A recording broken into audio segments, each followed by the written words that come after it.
Terpusatnya kegiatan perekonomian di wilayah Jakarta dan Pulau Jawa mengakibatkan kesenjangan ekonomi antara Pulau Jawa dan luar Jawa.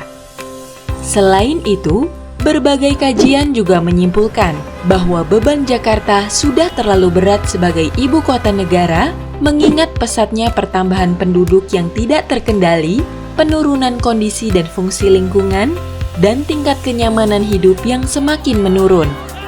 Oleh karena itu, pemindahan ibu kota negara diharapkan dapat mewujudkan Indonesia memiliki ibu kota negara yang aman, modern, berkelanjutan, dan berketahanan, serta menjadi acuan bagi pembangunan dan penataan wilayah lainnya di Indonesia.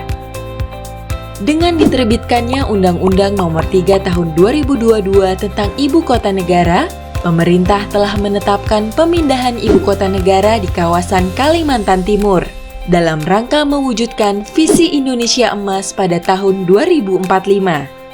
Ibu kota Nusantara nantinya akan menjadi kota berkelanjutan berkelas dunia, simbol identitas nasional, dan penggerak ekonomi Indonesia di masa depan. Program tersebut tentunya membutuhkan pembiayaan yang sangat besar. Tidak semuanya dapat dipenuhi hanya melalui pembiayaan APBN. Pemerintah telah menetapkan skema pembiayaan melalui kerjasama pemerintah dengan Badan Usaha atau KPBU sebagai salah satu skema pembiayaan prioritas. LKPP mendapatkan amanat untuk mengatur lebih lanjut tata cara pengadaan badan usaha melalui skema KPBU di Ibu Kota Nusantara. Mengevaluasi pelaksanaan pengadaan badan usaha pada skema KPBU saat ini, LKPP mengedepankan konsep metode pengadaan yang lebih mudah, cepat, dan sederhana yang nantinya akan diterapkan di Ibu Kota Nusantara. Berbagai metode dan inovasi baru telah ditambahkan dalam peraturan LKPP yang nantinya akan menjadi acuan bagi PJPK, pelaku usaha, dan seluruh stakeholder yang terkait dengan skema KPBU di Ibu Kota Nusantara. LKPP telah menerbitkan Peraturan LKPP Nomor 1 Tahun 2023, melengkapi Peraturan Menteri Perencanaan Pembangunan Nasional atau Bappenas tentang tata cara pelaksanaan KPBU, dan Peraturan Menteri Keuangan tentang pemberian dukungan pemerintah sebagai peraturan pelaksanaan skema KPBU di Ibu Kota Nusantara. Inovasi baru yang dimaksud meliputi kesiapan proyek KPBU sebelum pelaksanaan pengadaan atau clean and clear untuk memberikan kepastian. Penggabungan prakualifikasi dan tender dalam satu tahapan proses pengadaan. Metode pengadaan melalui Swiss Challenge pada KPBU atas prakarsa badan usaha atau unsolicited yang lebih pasti dan cepat. Penggunaan panel badan usaha untuk menggantikan tahapan prakualifikasi. Relaksasi jaminan penawaran hanya sampai tahapan penetapan pemenang. Pelibatan Probiri Advisor untuk meningkatkan transparansi dan akuntabilitas pelaksanaan pengadaan dan berbagai kebijakan baru lainnya. LKPP juga memasukkan kebijakan dukungan terhadap penggunaan produk dalam negeri dan pemberdayaan pelaku usaha mikro dan kecil dalam pelaksanaan skema KPBU sebagai bentuk dukungan terhadap program prioritas pemerintah dalam upaya pemulihan ekonomi nasional.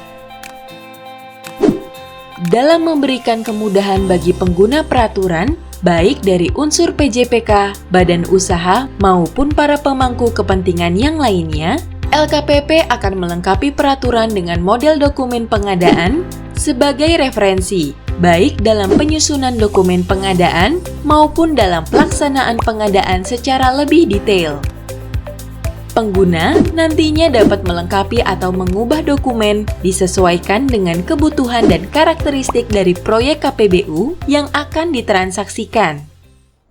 Assalamualaikum warahmatullahi wabarakatuh. Shalom, berkah dalam, Om Swastiastu, Namo Buddhaya, salam kebajikan. Saya Hendi Indra Priyadi, Kepala LKPP Republik Indonesia, mengajak Anda semuanya untuk bisa ikut terlibat di dalam pembangunan IKN Nusantara ini.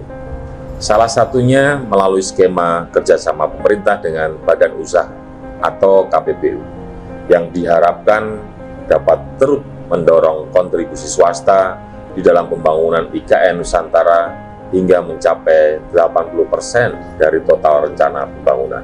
Maka dari itu diterbitkanlah peraturan LKPP nomor 1 tahun 2023 untuk memudahkan pelaksanaan skema KPBU ini, terutama mendorong percepatan pembangunan infrastruktur IKN Nusantara dengan mengedepankan semangat penggunaan produk dalam negeri dan produk UMK atau koperasi. Kami dari LKPP juga akan secara maksimal memberikan layanan konsultasi dan pendampingan, baik di dalam proses pengadaan secara langsung maupun dalam pengembangan kapasitas personil pengadaan yang dibutuhkan. Mari terus kita dukung pembangunan IKN Nusantara untuk Indonesia yang lebih baik dan lebih maju. Terima kasih. Assalamualaikum warahmatullahi wabarakatuh. Om Santi Santi Santi Om. Diharapkan kebijakan baru ini dapat menarik minat badan usaha baik dari dalam negeri maupun luar negeri, sekaligus mempercepat proses pemindahan maupun penyediaan infrastruktur yang memadai di lokasi ibu kota negara yang baru. LKPP juga berkomitmen untuk memastikan kebijakan ini dapat diimplementasikan dengan baik melalui layanan pemberian pendapat, pendampingan transaksi, pengembangan kapasitas, maupun bentuk lainnya sesuai dengan kewenangan yang dimiliki.